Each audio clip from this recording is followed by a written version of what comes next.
Have you ever believed a woman could vanish into the forest and choose to stay with a creature science doesn't even acknowledge? In the fall of 2004, a trail camera in the Root National Forest captured something no one was meant to see. What started as a bear monitoring setup turned into the beginning of a chilling mystery. The truth? She wasn't kidnapped. She wasn't lost. The woman, Sarah Chen, 28, walked into the woods every weekend alone, and one day never walked back out. The final images? Her calmly walking alongside a towering fur-covered being, like they knew each other. I'm the only one who holds the raw footage and evidence, hidden for years. In this video, you'll see the exact photos from the day she vanished. Claw marks 10 feet high, massive footprints in a crude woodland shelter, and a forgotten society buried deep in the Rockies built by something not quite human. They laughed when I told them what I saw, until the rescue team found Sarah's belongings in a hidden valley, along with toys, books, and evidence of someone living with them. Not imprisoned, not terrified, but at peace. Miss this video, and you might miss the only clues left behind by someone who chose to leave our world for another. It started like most of my mornings did that fall. Quiet, brittle cold, and just me and the hiss of the coffee pot. Out here on the edge of Root National Forest, you learn to appreciate silence. I'm not talking about the kind of silence that lives between traffic or behind apartment walls. I mean real silence. The kind that hums in your bones and makes you notice the flick of a crow's wing or the creak of frost stretching over old wood. I'd lived alone on that land for 12 years. 160 acres of Colorado wild wrapped around my cabin like a secret. The nearest paved road was 5 miles out. I had no interest in neighbors, no appetite for company. After what happened with Lisa, well, some people rebuild. Me, I vanished. I became part of the trees. That October, the cold came early.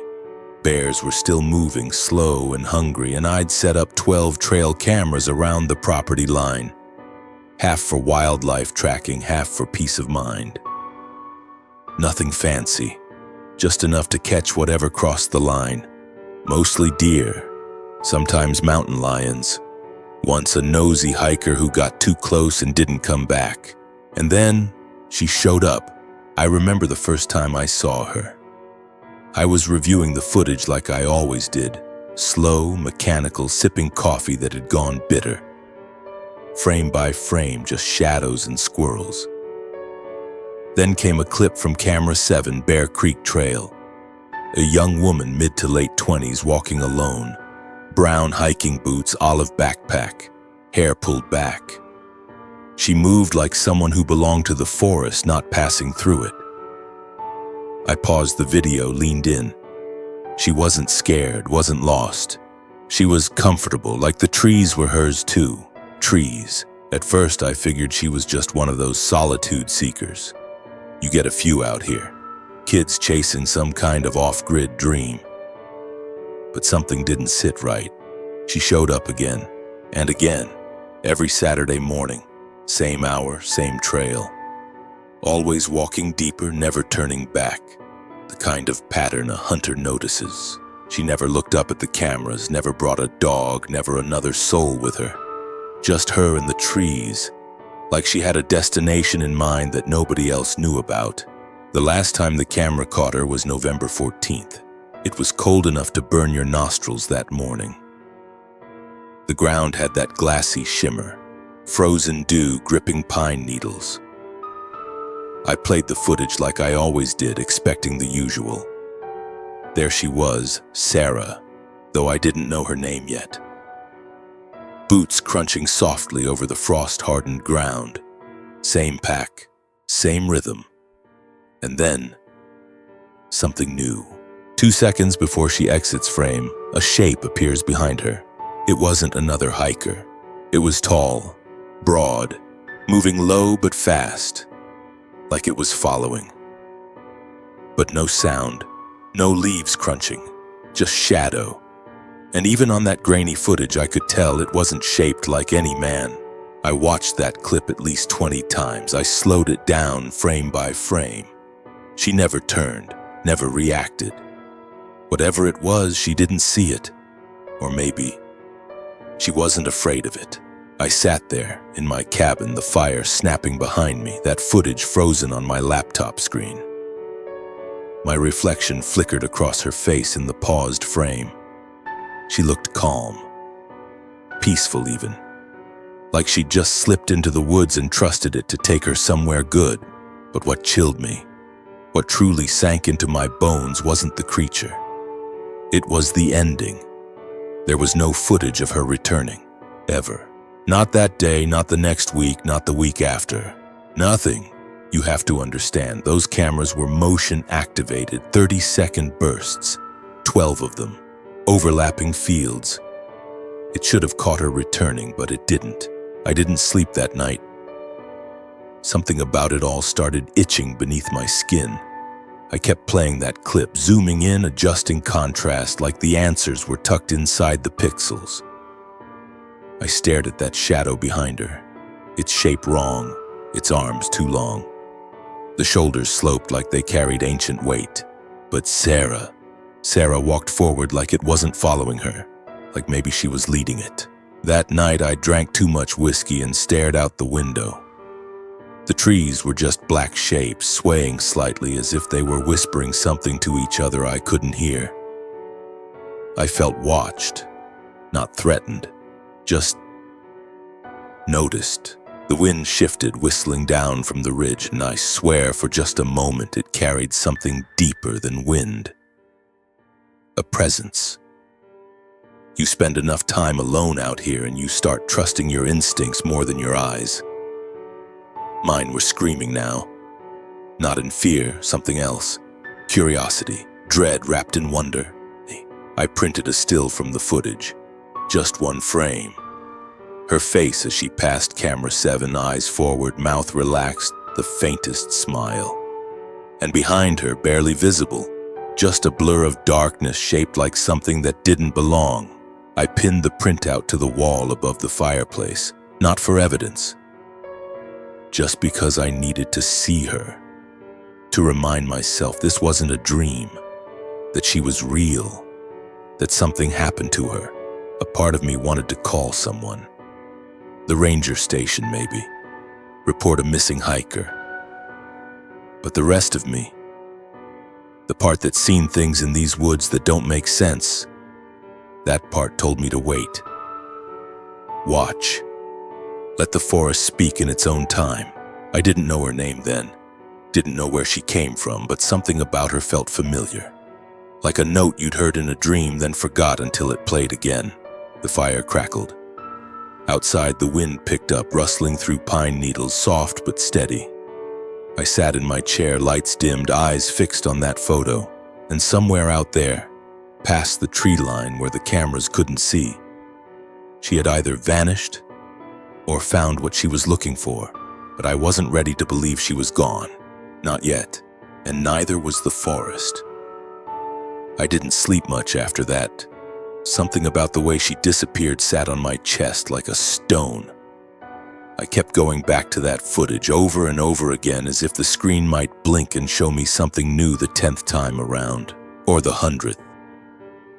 But no matter how many times I scrubbed through those frames, Sarah just kept walking forward. And the shadow behind her, whatever it was, followed in silence, slipping through the trees like it belonged there more than she did. I named her Sarah in my head. I didn't know her real name yet, but calling her the girl felt cold. She didn't feel like a stranger anymore. She felt like a ghost I'd met in real time, 1 second at a time, 30-second clips stitched into a fragile memory. I didn't want to just feel that something was wrong. I wanted to know. So that morning I went through the drives, sorted them by location, by date. My cameras overlapped in 3 spots. If she moved through that area more than once, I'd catch a glimpse of her in different angles. Maybe even catch what the hell that thing behind her really was. I started with Bear Creek Trail. It had the clearest view, a decent elevation, and it caught more animal traffic than any other spot. When I pulled the clip from 2 weeks before her last appearance, my gut tightened. There she was again. Saturday morning, same time, same gear. But she wasn't alone. She wasn't walking next to it, not yet. But the shape was there, out of focus just behind her, like it had been pacing her from the trees. Its form, huge, slouched, covered in something dark that caught the light like wet moss, moved with a rhythm that didn't feel human, and yet she didn't run. Next clip, a week later, same trail. This time the thing walked beside her, right next to her, side by side. I froze the frame. The creature's head reached nearly 2 feet above hers, shoulders like boulders. Its arms dangled low past the knees. No, lower. The hands were massive, long-fingered, swinging calmly with every step. It wasn't hunched. It wasn't snarling. It wasn't chasing. They looked like they knew each other. Sarah glanced at it once. Just a tilt of her head, a flicker of connection. No panic, no fear. If anything, the moment held something gentler, familiar, like walking with a dog you've had for years, like sharing silence with someone who doesn't need words to understand you. And then came the part that truly lodged itself under my skin. In the final seconds of the clip, the creature reached out its arm and placed one enormous hand gently on her shoulder. Like a brother, like a friend, like it had done it before. Her face didn't flinch. Her step didn't change. If anything, she softened. That's the only way I can describe it. The tension left her shoulders. Her eyes, just visible in the camera's edge, carried this kind of stillness. The way someone looks when they finally decide to stop running. I paused the frame there and printed it out. Right then and there, just like I had the last one. I held it in my hands as the paper was still warm, watched the ink set over her face, and what I saw hit me harder than anything before. She looked peaceful, almost like she belonged beside that thing more than she did in our world. I stood there alone in my cabin, that photo trembling slightly between my fingers. The stove cracked behind me. The wind rolled over the roof like slow thunder. Everything felt like it had been leading to this, like I wasn't discovering something new, but remembering something I wasn't supposed to forget. I pinned the new photo next to the old one. Both versions of Sarah, one walking alone, one walking with it.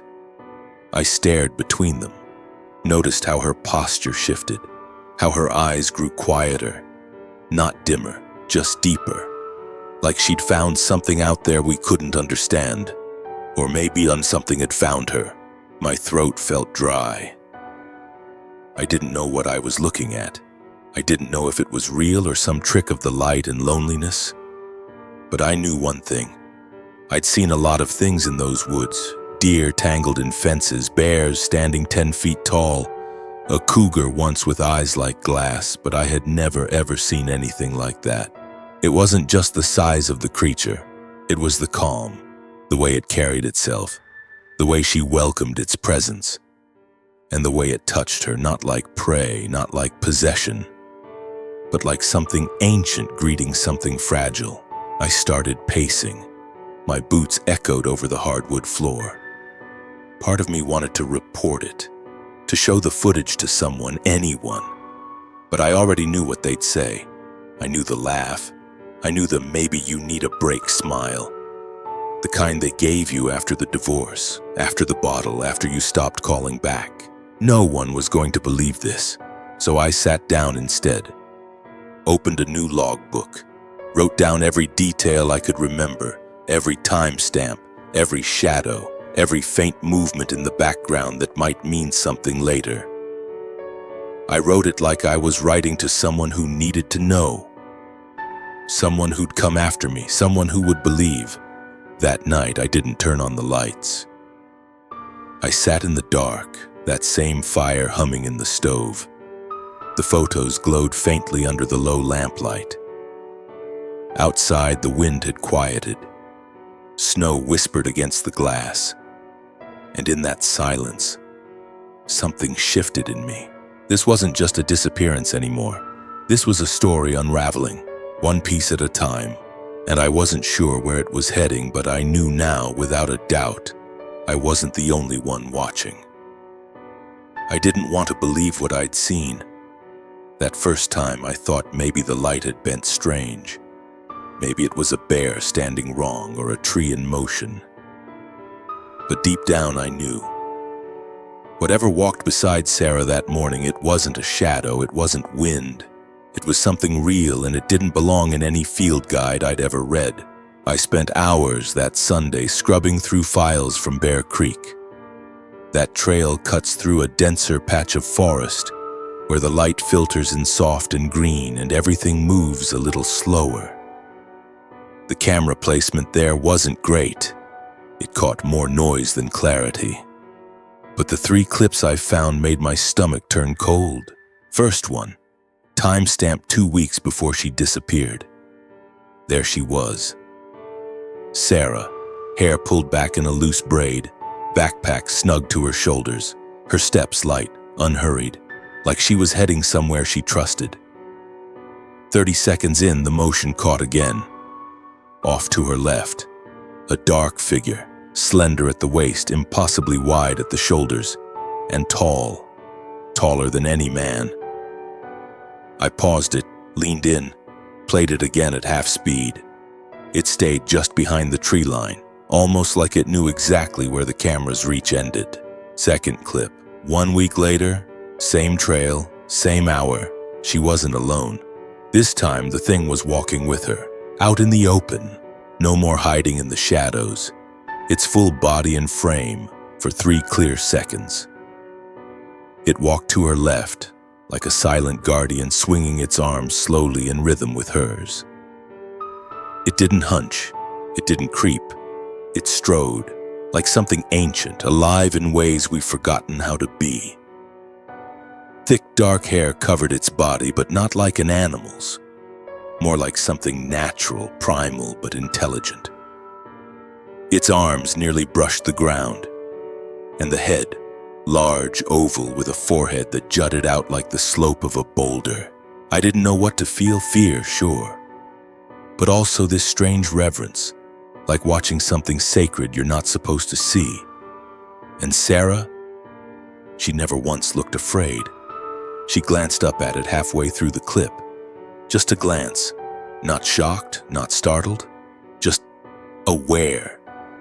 Aware in the way you look at someone you've shared coffee with for months. The kind of look that said, "I see you, not what are you?" And then came the last clip. This one I almost missed. The timestamp was glitchy. The motion sensor must have been on the edge of the buffer. But it caught something I can't forget no matter how many times I try. They were walking uphill where the ridge bends west. Trees sparser there. More light. Sarah slowed, adjusting her strap. The creature, whatever you want to call it, raised its arm, slowly, carefully, and placed one hand, massive, fur-covered, fingers long and heavy, on her shoulder. It didn't push, it didn't hold, just rested there like reassurance, like memory, like they'd done this before. That's the moment I printed. The ink came out streaky at first, my old printer struggling to keep up with the demand of something it couldn't name. I let the page sit there in my lap for a long while. Fire crackling behind me, cabin creaking in the wind. That photo, still warm, wasn't proof anymore. It was something else. A story no one would believe. A bond I couldn't explain. I pinned it right next to the first, Sarah alone, then Sarah with it, side by side, same trail, same time, a week apart, and yet a whole world between them. The fire was dying down, but I couldn't move, couldn't look away. That last frame held me hostage. Her eyes, I'd seen that look once before, when Lisa left. When she walked out the door, not in anger, not in sorrow, just done. Not defeated, just sure. That kind of calm is rare. It means something's already shifted inside you, like a page has turned before the sentence ends. I poured another glass of whiskey. Didn't bother with ice. Just sat there, breathing heavy, ears tuned to the wind, eyes locked on her expression. She wasn't running. She wasn't lost. She was choosing. That's what killed me. She chose to walk with it, and the forest let her. I didn't know what to do with that. For a moment, I even wondered if she'd found something I'd spent years pretending didn't exist. A sense of belonging. A place where the noise of the world couldn't reach. Where pain didn't echo the same way it did in towns and cities and quiet homes filled with things people left behind. I stared at the fire until it went out. Then I stared at the embers glowing low like tiny eyes blinking through the dark. I wanted to understand. Not the science of it, not the species, the meaning. I wanted to know what Sarah had seen that made her stay, what she'd heard in those trees that made her trust something that wasn't supposed to exist, and maybe done what was keeping her there. Later that night, I walked out onto the porch. Frost had crept across the wood planks, turning each step into a quiet crunch. The sky was cloudless, moon pale and high. The trees were still. But the forest wasn't empty. There was a presence, a weight in the air. I didn't see anything. Not then. But I knew I was being watched. The kind of knowing you don't question. The kind that comes before instinct. I didn't feel fear. Not really, just small. Like I'd stumbled into a cathedral too big for human prayers. When I went back inside, I took the photos down, slid them into an envelope, locked them in the drawer beneath my desk. Not because I wanted to hide them, but because they didn't belong to me anymore. Whatever this was, it was bigger than cameras and timestamps, bigger than evidence. It was about trust, and it was clear as the fire finally died for good that Sarah had trusted it. And now, it was watching me.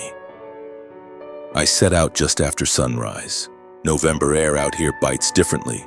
Dry, high, sharp like broken glass under your breath.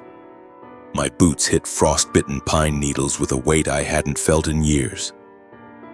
I packed light but enough. Thermal blanket, rope, 2 water bottles. GPS clipped but never trusted. One of those orange rescue whistles I hadn't used since the fire season of '99, and duct tape. You don't go out into these woods thinking it'll be a straight line. You go out expecting not to come back the same if you come back at all. I followed the trail Sarah always took. Same worn footpath off Bear Creek where the brush grows thick and low. Her footprints weren't there anymore. Not after the snow melt, not after the wind swept the ground clean like memory. But I remembered the way she walked, not rushed, just steady, like someone with nowhere better to be. The forest was quiet, too quiet. Birdsong faded after the first ridge. Even the squirrels stayed hidden. Just me and the creak of my pack straps, the occasional groan of old branches bending under their own weight. Sunlight tried to cut through the canopy but never fully made it. That part of the woods always felt like twilight, even at noon. 2 miles in, I found it. A patch of grass flattened in a way that didn't make sense. It wasn't just trampled, it was sculpted, pressed into the earth like something heavy had sat or laid there for a while. Big. Too big for a man. And beside it were smaller, straighter prints. Boot treads. Size maybe 8 or 9. Woman size. Sarah's. The grass curled at the edges like it had been warmed. I knelt and ran my fingers over it, still damp, still sunless, still holding a shape. And then I saw the backpack, caught in a snarl of roots at the base of a cedar, partially buried in leaves. No tears, no blood, just left, as if it had no more purpose. I pulled it free and unzipped the main pocket. A notebook, a broken mechanical pencil, some trail mix sealed tight. Nothing that screamed distress, but that wasn't what shook me. Beside the pack, half lodged in moss and mud, was a footprint. Not hers. It was twice the length of my boot, maybe more. Toes spread like a primate, but thicker, wider, deeper in the heel. And beside it, faint drag marks in the earth, like something had lifted her, carried her, not dragged, lifted. I followed the line with my eyes. It led straight into the pines where the fog always pooled low in the mornings. That kind of slow-crawling mist that seemed to breathe on its own. I didn't hesitate. I just walked in. Every cell in my body told me to turn back, but I couldn't. It was too late for fear. 100 yards deeper, I came upon the structure. It wasn't natural. It wasn't weather. Something had built it. Two trunks snapped and leaned together in the shape of a crude X. Not fallen, not random, set with purpose. Lashed at the top with what looked like braided vines and old nylon rope, half frayed from weather. Around the base were stacked rocks in a spiral pattern, some coated in lichen, some charred at the edge like they'd seen fire recently. Next to it, tucked neatly beneath a flat stone, was a cluster of food. Cans of beans, dried fruit, even a protein bar still sealed. Arranged, not dropped, like an offering or rations. I stepped closer and felt the hair on my arms rise. Something had touched all of this, and not long ago. There was a smell in the air too. Earthy, not rot, not animal, just old. Like wet bark and ash, and something sweet but wrong, like honeysuckle left too long in a jar. That's when I saw the tree. It stood about 10 feet tall, its bark stripped clean from the bottom up to my height and beyond.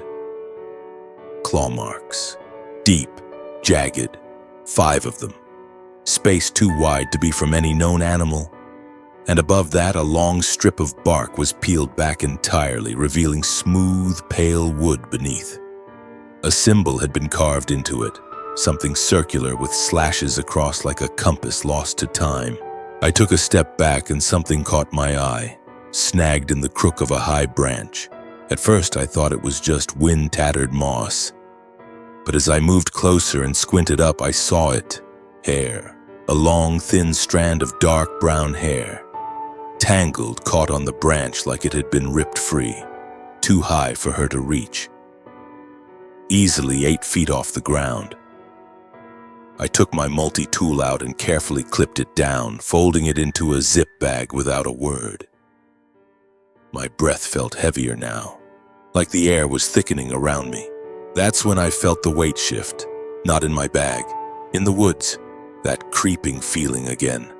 That sense you're not alone, not watched, but acknowledged. Like the forest had stopped breathing for a second just to see what I'd do next. I didn't run. I turned. And I walked out the same way I came in. Slow, respectful, every step deliberate.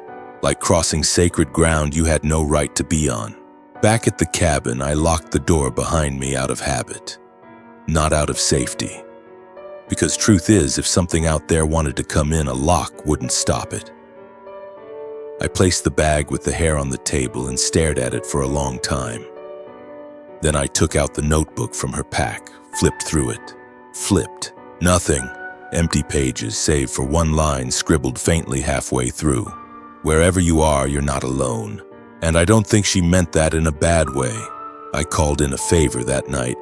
A friend of mine from down in Steamboat works in conservation but used to dabble in forensics. I didn't explain much, just said I needed a private DNA test, off record. He agreed. 2 weeks later, he called me back. It's human, he said. Female. Consistent with someone in their late 20s. You sure you don't want to loop in law enforcement?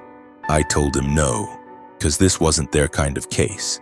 And I wasn't sure yet that it was a case at all. All I knew was that she didn't just vanish. She crossed a line, and maybe, just maybe, she was never meant to come back. It was just past 3 in the morning when I woke up drenched in sweat. Not from a nightmare, those had stopped years ago, but from something quieter.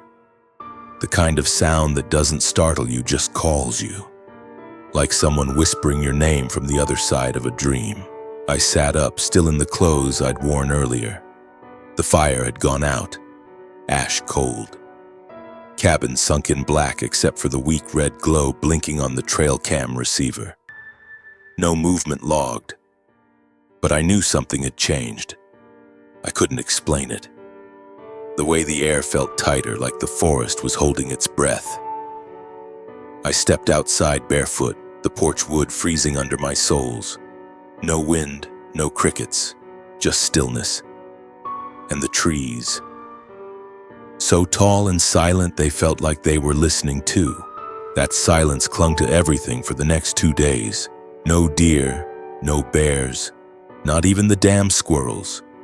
And I know how that sounds, but when you've lived out here as long as I have, you know what normal feels like. And this wasn't it. The forest had gone still, not empty, just watching. So I hiked out again. 3rd trip in 10 days, this time farther. I took the north path past Firewatch Bluff. Most people don't know it exists. Steep, barely marked, and it hugs a ridge that drops off about 70 feet into thick cedar. Sarah had taken this way once, I think. One of the older clips showed her slipping past a bent pine that leaned out over the ledge like it was pointing the way down. Fog rolled in fast. By noon, it had blanketed everything. Not thick enough to lose your way, just enough to dull your edges like walking through gauze. I reached a clearing maybe 4 miles in, and that's when I heard it. Not an animal, not a person. It came low, deep, like a growl, but stretched out into something melodic. Not music, not speech, somewhere between both, rhythmic, slow, every part of my body locked still. The sound didn't echo. It didn't bounce around the trees like a normal noise would. It hung, like it was coming from inside the trees themselves. Then it happened again, louder, with a second pitch overlapping. Not harmony, not human. I crouched low, heart punching behind my ribs. I couldn't see anything, not even a shadow. But the way the sound moved, like it circled me, it felt alive, curious. I swear on my life it wasn't angry. It didn't feel like a threat, just old, heavy. Like it had been speaking long before we ever showed up with our machines and our questions.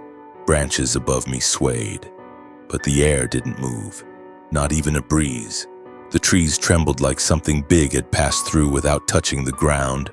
I held my breath and waited, then silence. Not broken, just paused. And then the whisper started. It wasn't a voice in my head. It wasn't hallucination. It was real, and it wasn't in English. Not in any language I recognized, but it had a rhythm, a shape, like a tongue formed before words were invented. I felt it in my ribs before I heard it, repeating, measured, almost gentle. 3 notes, a call, then pause, then again. My brain scrambled to rationalize. Maybe it was wind passing through hollows in the trees. Maybe 2 animals calling each other in a pattern. But nothing about it was random. It was intentional. I moved slowly, reached into my jacket pocket, and slid out a small parabolic mic I'd started carrying. Set it to record, kept my hands low, respectful, like I was in church. It kept going for almost 3 minutes. Then just as sudden, it stopped. Everything returned at once. Wind, faint birdsong, even the distant trickle of a stream below the ridge. Like someone had hit a reset button on the world. I stood there a long time, not sure if I'd imagined the whole thing. Back at the cabin that night, I played the recording on loop, headphones on, volume low. And I'll tell you this much, it wasn't random noise. There was a pulse to it, a sequence, almost like a name. I'm not saying it said Sarah, I'm not saying it said mine, but it was trying to say something, a greeting, a question, a memory maybe. I sat there in the dark, headphones pressed tight, eyes fixed on the stills of her I'd pinned back up. And in that moment, something shifted in me again. This wasn't just about finding her anymore. It was about understanding what she'd found. Later that week, I returned, left a camera, smaller, quieter, hidden up in a cedar trunk near where the sound had happened. Set it to record for sound only. No lights, no infrared. Then I waited. 5 days later, I checked the footage, and there it was again. Same pulse, same rhythm, slightly clearer. But this time there was a second voice, deeper, rougher, like a conversation. I couldn't make sense of it. But even in that unintelligible back and forth, there was something human. Not in language, in cadence, in patience, in the way the tones rose and fell like two beings trying to meet in the middle of a bridge built out of instinct. And that terrified me more than anything else, because it meant they weren't alone. There was more than one, and they were aware of me. I sat back in my chair, heart tight, eyes burning from lack of sleep. The fire was low again. I let it crackle and spit while I stared out the window. The trees outside didn't sway. They stood still, as if listening to their own echo or waiting to hear what I would do next. I didn't sleep that night either, because when I turned the volume all the way up, right before the clip ended, I heard something faint, a word I could almost recognize. Just one sound, and I swear on every quiet year I've lived out here, it sounded like my name. I didn't want to report it, not really. But I knew it was only a matter of time before someone else would. Maybe a hiker would stumble on that clearing.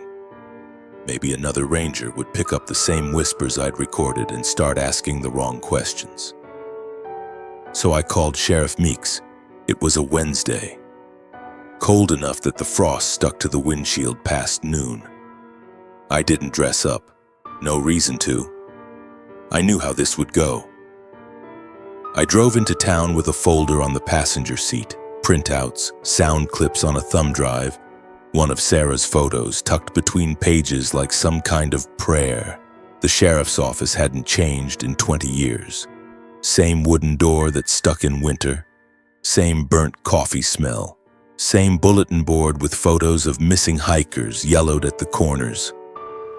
Meeks looked up from his desk with that slow, tired stare. He hadn't shaved.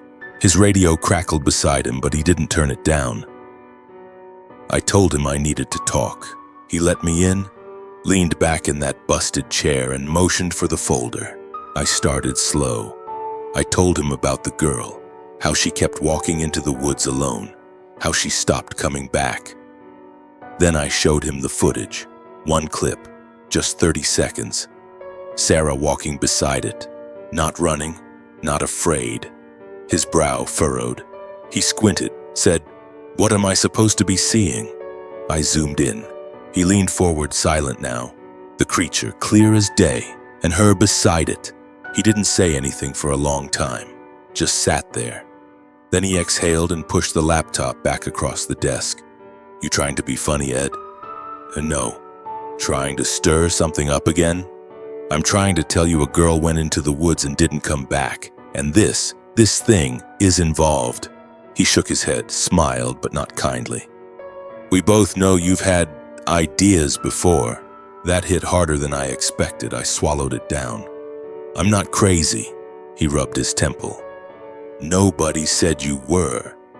But you're not exactly known for keeping to yourself when it comes to things out there." "This is different," I said. "This isn't just a hunch, this is real. I have her hair, I've got the audio, You've got a blurry video of a hiker in a shadow," he snapped, "and a reputation that makes this whole thing hard to swallow." I didn't say anything, because deep down I knew he wasn't wrong. I'd been the guy in town who didn't wave at kids, who bought groceries once a month and didn't talk much, who lived out there alone with trail cams and a shotgun. The guy who maybe drank too much and talked about wolves walking on two legs. The guy people pitied or feared depending on the season. He slid the folder back across the desk. "You want me to put this into evidence? File a report? On what? Bigfoot kidnapping a hiker?" "It's not kidnapping if she chose to stay." That made him pause. His eyes narrowed. "What the hell are you talking about?" I told him what I'd found. The hand on her shoulder, the footprints, the structure, the food, the whisper in the trees. He didn't laugh. He didn't believe me either. Instead, he sighed and said, "You need to go home, Ed. Take a break. Get some rest. Stop chasing ghosts." I left the station with my hands shaking. By the time I got home, the news had already beaten me. Local Channel 5. I saw it on my neighbor's porch TV as I passed by. They'd picked up the report. Man claims proof of Bigfoot tied to missing woman. They showed an image I didn't recognize. Someone had grabbed the still of Sarah from the footage. They blurred the figure beside her, added words like myth, delusion, and hoax underneath. My name flashed across the bottom of the screen. By the next day, the town turned. The grocery clerk didn't speak to me. The gas station refused to take my check. Someone egged my truck. And on Friday night, a reporter came knocking at my cabin door. She wore a red jacket and a smirk that didn't quite reach her eyes. Asked me if I really believed in monsters. Asked me if I'd ever been diagnosed with anything. Asked me if I knew how dangerous it was to spread false information during an open investigation. Open investigation? I didn't answer her questions. I closed the door, locked it. Sat in the dark for hours, the folder still on the table. I could hear the crackling of the fireplace, and outside, just past the tree line, the forest was still. Not quiet. Still. Like it was waiting for me to stop trying to tell its secrets. The next morning, someone threw a rock through my front window. No note, no threat, just a rock, but that's all it took. I packed the photos away. Took down the trail cams. I stopped checking the drives. I stopped talking about Sarah. I stopped trying to explain, but I didn't stop watching. Because here's the thing they didn't understand. I never asked to find any of this. I wasn't trying to play hero or whistleblower. I was just a man with cameras in the trees who saw something that didn't make sense. And once you see it, once it touches your life in the way only the truly unknown can, you don't go back. You can't. It's not a matter of belief anymore. It's a matter of truth. And truth is, Sarah was out there. Still is, I think. I saw her again. 2 nights after the news ran, not in person, not even on camera, but in a dream. She stood at the edge of the trees, that same peaceful look in her eyes, same scarf around her neck, wind playing gently through her hair. And beside her, a tall figure just out of focus, not hiding, not looming, just present. She didn't speak, she didn't move. She just looked at me and nodded. That was the last time I slept soundly. Now I leave my porch light off, keep the windows shuttered. Not out of fear, but out of respect. Because I know now some things don't want to be seen. Some stories aren't ours to tell. Some disappearances aren't tragedies. They're choices, and the forest keeps its own kind of promises. Sometimes the forest shows you things only when it wants to be seen. And sometimes, if you're foolish or desperate enough to keep looking, it shows you more than you asked for. I wasn't ready for what I found that week. Not in the way you think. It wasn't teeth or blood or anything sharp. It was smart, organized, and that scared me more. It started with the ridge above the North Fork, past the place the rangers stopped patrolling. There's an old logging trail that curves behind a boulder split by frost. You can't see it from the air, and you wouldn't notice it on foot unless you were already looking for something that didn't belong. I only found it because a crow kept circling above that stretch 3 days in a row. Same hour, same call. Like it wanted me to follow, so I did. I hiked for 6 hours before the trees thinned enough for light to break through. Everything felt too quiet again. Not dead, just hushed. Like someone had put a heavy blanket over the land. Then I came to the drop. A 70-foot cliff that spilled down into something I'd never seen on any topographical map. The thung lung below was hidden like a cupped hand, tucked behind stone and canopy. It was alive with green even this late in the season. Ferns too thick for the climate, moss growing like carpet over flat stones, and something else. Structures. At first I thought it was just the angle or maybe tricks of the rock formations, but the lines were too deliberate. Shapes, corners, things arranged, built. I climbed down slow, careful not to break anything. The slope was slick, mud and rock giving way under my boots. Took me nearly 40 minutes to reach the bottom, but when I did, it felt like stepping into another world. The first thing I noticed was the silence. Not empty, just sacred, like walking into a chapel after midnight. The air was warm, still, and there were signs of life everywhere, but not human.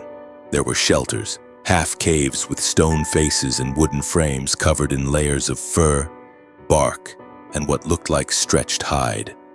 There were tools, primitive but effective, carved bone, shaped stone, twine made of something I couldn't name. And there was water. A creek cut through the center, crystal clear, flowing in a lazy curve that glittered like glass under the canopy. Someone had stacked rocks along its edge like tiny fences or markers. I kept walking, breath held without realizing it. Then I saw it, a jacket, torn but folded neatly on a flat stump. Blue, lightweight, one of those synthetic ones you get at REI. It was hers. I knelt beside it. Next to the stump was a coiled bootlace, not broken, just unwound, and a small plastic comb still with a few strands of brown hair caught in the teeth. Her things, but not discarded. They'd been kept. Preserved, as if someone understood what they meant. I moved farther in, past a wall of saplings bent into an arch. Behind it was a space that changed everything. It was a nursery. I don't know what else to call it. There were toys, carved animals, twine figures, smooth stones painted with ochre and ash. And there were clothes, small, stitched together from furs, leaves, even bits of fabric I didn't recognize. A little shirt hung over a branch, and a book, an actual book, water damaged but still legible, children's stories. Goodnight Moon. Pages half torn, but there. And that's when it hit me. This wasn't a lair. This was a home, a community. Not just one creature, not just a lone legend skulking through the dark, but a people, a hidden society, living, thriving, raising young in the heart of root like ghosts made of fur and ash. My knees buckled a little. I leaned against a tree, heart hammering. The whole world tilted in my head, all those years of laughing it off, calling them hoaxes or stories to scare campers. And here it was, real and quiet and waiting under our feet. Then something on the far wall caught my eye. A map, not drawn on paper, etched into stone with charcoal and sap. Caverns, valleys, lines connecting one hollow to another like a nervous system. Dots marked with symbols. Some looked like shelters, some like warnings. It was a network, underground tunnels, hidden routes, a system built over generations, maybe centuries. Not scavenged, not accidental, planned. I backed away, pulse thumping against my ears. It was too much, all of it. Too heavy to hold in one breath, and still no sign of her. But I could feel her here, in the quiet. In the way the clothes were folded, in the way the jacket hadn't been thrown aside but laid gently. She'd been here, not taken, not trapped, but part of it. I turned around, scanning the trees. My voice didn't come out. I wanted to call her name, but it felt wrong to speak here, like the wrong kind of sound would wake something bigger than me, something that hadn't decided yet if I was welcome. So I left, slow, careful. I took nothing, touched nothing, just memorized every detail I could. Back at the cabin, I sketched the map as best I could from memory. I wrote down every symbol, and I realized this wasn't about proving anything anymore. This wasn't about the girl or the creature or the silence between. It was about them, A society built on the edge of our reality, hidden, protected, and somehow knowing exactly how to remain that way. The snow came early that year. Fine powder at first, just a dusting on the pine needles and roof lines, but enough to dull the sound of everything else, even the wind. Out here, winter creeps in like a secret, doesn't ask permission, just takes over one layer at a time. By the time the ridgelines turned white, I knew I couldn't sit still anymore. Not after what I'd seen in that valley. Not after finding what felt like the edge of another world carved into the stone. I waited until the second week of December before going back. Not through the same path. I figured if they knew I'd been there once, they'd be watching that trail now. So I circled wide, came up from the western flank, past the old burn scar, and through the thickets nobody hikes because the underbrush is too dense. Took me a day and a half. I moved slow, no tracks, no signs. Just that low buzz behind my ribs, the one that starts humming when you know something's watching but you can't prove it yet. When I finally reached the overlook, I stayed low. Scanned everything. The valley was there, same as before, quiet and green beneath the snow line. No smoke, no movement. But something felt different. Not wrong, just shifted. Like the page had turned and I'd missed it. I took out my binoculars, swept the clearing, and that's when I saw the first mark. On a flat boulder near the water's edge, etched into the frost, a symbol. 2 vertical lines with a curve beneath like a smile half-finished. Next to it, 2 initials. S.C. I didn't breathe. I just stared. And right beneath it, scratched faint into the stone, barely visible in the light, was one word. Help! The letters weren't panicked, no jagged desperation, just there. Quiet, intentionally placed, like someone had left it not in fear but as a reminder, or a choice. I moved fast after that, made my way down the slope, boots crunching soft through the snow, packed tight against my spine. The air thickened the deeper I went, like sound didn't travel the same anymore. Every tree I passed felt like it turned slightly, just enough to notice I was coming. When I reached the creek bed, the symbol was still there, real, cold beneath my glove. I knelt, traced the lines, her initials. That word, still no sign of life. Then the trees shifted.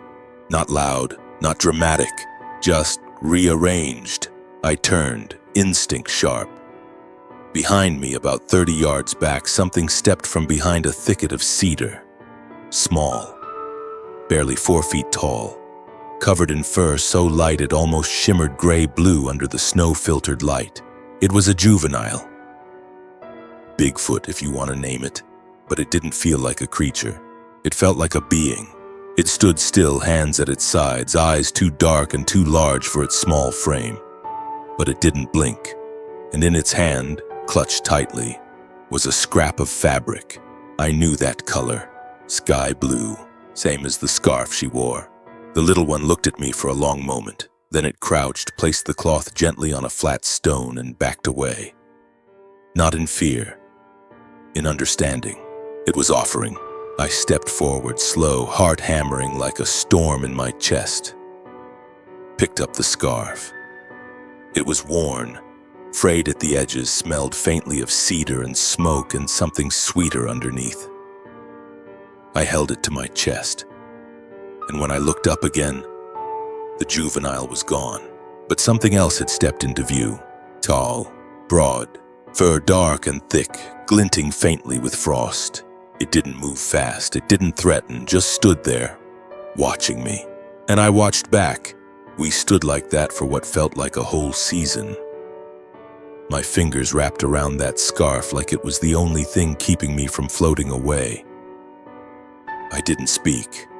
Would have felt wrong, would have broken something ancient. Instead, I just looked at it, and for a moment I swear it looked past me, into me. It tilted its head, a slow, deliberate movement. Then it nodded. One time, once, and turned. melted into the trees like it had never been there. I didn't follow. I didn't need to, because behind me on the ridge, movement caught my eye. Not fast, not scared, just human. A figure maybe 50 yards out, walking between trunks in slow, steady steps. Hair long, dark against the snow. A coat too thin for the weather. Bare hands swinging at her sides. She wasn't running. She wasn't hiding. Sarah. She turned her head just once, enough for me to see her profile. Pale cheek, lips slightly parted, and eyes. Not frightened. Not even surprised. Just calm, like seeing me was expected. Like she knew. She didn't wave, didn't call out, just kept walking. And just before she vanished behind the bend, her scarf, that scarf, slipped from her shoulder, caught by the wind. It fluttered once, then twice, and landed at my feet. She left it. Or maybe the forest did. Either way, I didn't chase her, because whatever world she was part of now, it wasn't mine anymore. But she wasn't missing. She wasn't dead. She was somewhere else, between. And maybe that was enough. 18 winters came and went after that day in the valley. The world kept moving. People came and went from town, most never knowing how close they were to something bigger, older, quieter than anything they'd been taught to fear. Trails were redrawn. Trees were cleared for new lots. And the forest, at least the part we see, shifted with it. But me, I stayed. I stayed because I couldn't let it go. Not the girl, not the creature, not the silence that followed them both. I rebuilt the trail cams. Not 12 anymore, just 4. I didn't need proof. Not for anyone else anyway. I just needed to know they were still there. That something beyond us hadn't vanished the way people vanish from newspapers when the seasons change. And they were. I don't know if it was luck or something more. But every now and then when I'd check the SD cards on a slow morning with the fire crackling and snow drifting soft against the windows, I'd catch a glimpse, not always her face. Sometimes just a blur of hair, the back of a coat, a shape between trees.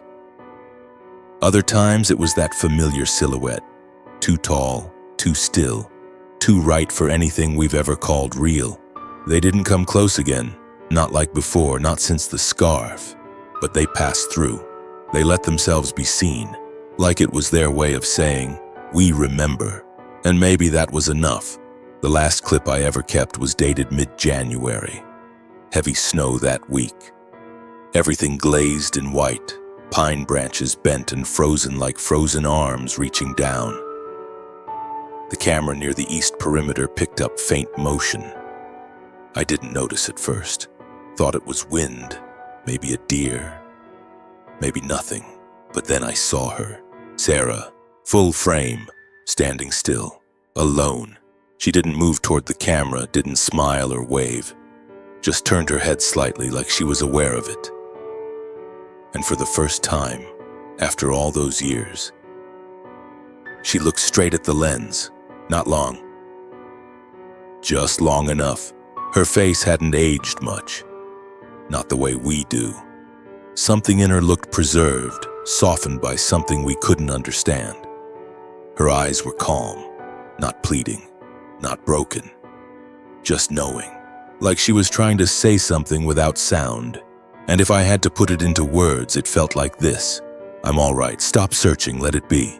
And then she stepped back, turned, vanished into the snow mist. That was the last time she appeared.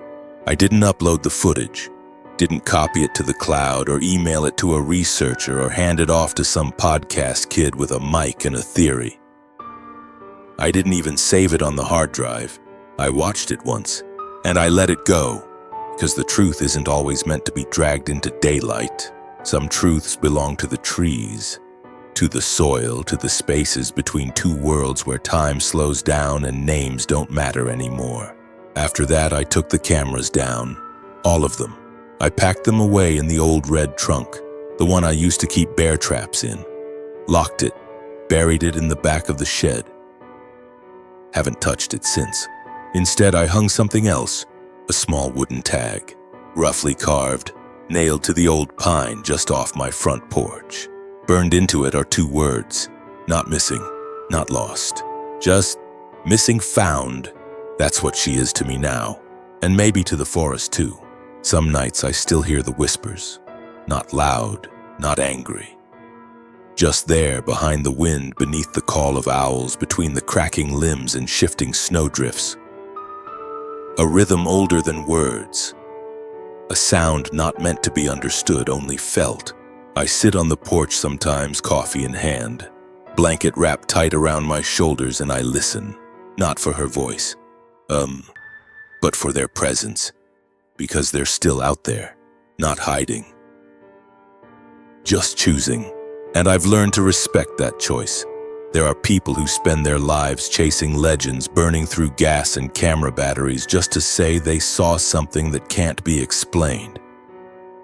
I used to think I was one of them, that I needed to prove it. Show the world that we were never alone out here, but not anymore. Now I think the greatest truth I've ever known didn't need to be believed. It just needed to be left alone. And in return, the forest let me stay. I don't tell this story to scare anyone. I'm not trying to make you look over your shoulder when the woods go quiet or the fog rolls in thick and low. I'm telling it because some stories aren't about answers. They're about witnessing, about bearing quiet witness to a world most people aren't still enough to hear. I'm older now, slower. The cabin creaks louder in the wind than it used to. The wood stove takes longer to light. And when I walk down the trails, my knees ache the way old trees do when winter presses into the roots. But I walk anyway. Because the trees still remember, and so do I. There are stories we tell to remember and others we carry in silence because words could never do them justice. Some truths don't live in the headlines or textbooks, but in the quiet spaces between what we know and what we feel. In the wind that moves through the trees without asking permission. In the paths we don't mark on maps. In the sense, deep down, that not everything needs to be explained to be real.